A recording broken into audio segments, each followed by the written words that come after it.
Good afternoon, কেমন আছো সবাই? আশা করি তোমরা সবাই খুব ভালো আছো, সুস্থ আছো। আমরাও ভালো আছি, সুস্থ আছি। আজকে আমার ঘুমই ভাঙছিল না। উঠেছি 12:30টায়। উঠে বেডশিটটা চেঞ্জ করে নিলাম। ঘর তো মেসি হয়ে রয়েছে, ক্লিন করব। মা ব্রেকফাস্টও পাঠিয়ে দিয়েছে। অতনু সিনটি দুজনে বেরিয়ে যাওয়ার পর একটু শুয়েছিলাম। কখন যে চোখটা লেগে এসছে বুঝতেও পারিনি। আজকে সিনটির অ্যাবাকাসের ক্লাস ছিল।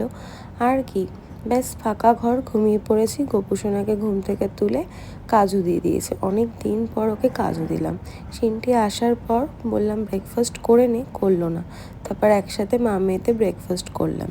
ঘরের কাজ ছিল সেগুলো করলাম, করে স্নান টান করে পুজো দিয়ে নিলাম। এখন আমার কোনো হেল্পিং হ্যান্ড নেই, নিজের কাজ নিজেকেই করতে হচ্ছে। অতনু হেল্প করছে যদিও।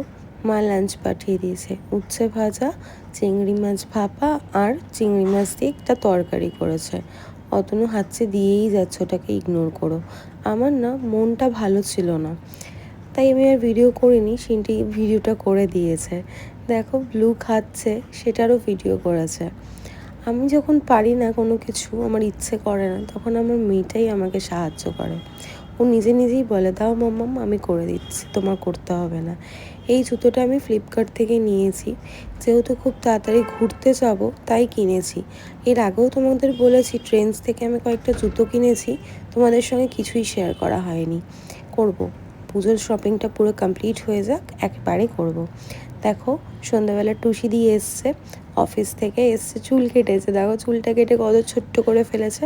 আর ওকে আমি দেখাচ্ছিলাম আমার কাছে কতগুলো অ্যাঙ্কলেট আছে, সেই কালেকশন। আমার এই কালেকশনের থেকে ওকে একটা গিফট করে দিয়েছি। আমার খুব ভালো লাগে। আর একটা খুব ভালো জিনিস ঘটেছে আমার সঙ্গে, ও একটা ওয়ালেট কিনেছে যেটা আমার খুব পছন্দ হয়েছে।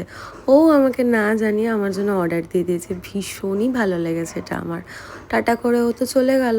তারপর সিনটি দেখছিল টিভি। সিনটির ম্যামও এসেছিলো, যদিও সিনটির ম্যাম চলে যাওয়ার পরেই আমরা সবাই একসাথে গল্প করছিলাম। এটা হচ্ছে সিনটির ড্রয়িংয়ে সার্টিফিকেট। আমার সিনটি ফার্স্ট ডিভিশনে পাশ করেছে। আমার ভীষণ আনন্দ হচ্ছে, তোমাদের সঙ্গে শেয়ার করাই হয়নি। এটা ওর ম্যাম গত সপ্তাহে দিয়ে গেছে। দেখো, আমি কোনো কিছু যে তোমাদের সঙ্গে শেয়ার করব এখন আমার খেয়ালই থাকে না। এখন করব রাতের ডিনার।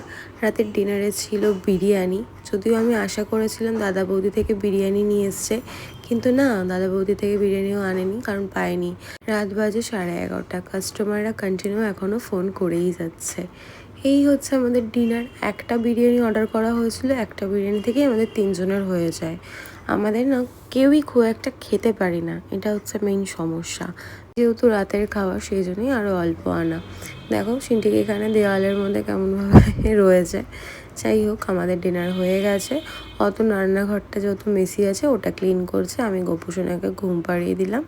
এবার নিজেও গিয়ে ঘুমিয়ে পড়বো। স্কিন কেয়ার হয়ে গেছে। ওই যে বললাম সকাল থেকে না আজকে মনটা আমার কেন জানি না ভালো নেই। এত কথা শুনেছি, মানে আমার না হজম করতে একটু অসুবিধাই হচ্ছে। নিজের কানে শুনেছি তো, কারো থ্রুতে শুনলে হয়তো অতটা খারাপ লাগতো না, নিজের কানে যেহেতু শুনেছি একটু খারাপ লাগছে। মানুষের জন্য যতই করো তুমি খারাপই থাকবে। এবার থেকে ঠিক করেছি কিছু না করেই খারাপ হয়ে থাকবো। কি বলো? তোমরা সবাই ভালো থেকো, সুস্থ থেকো। আজকের মতো টাটা।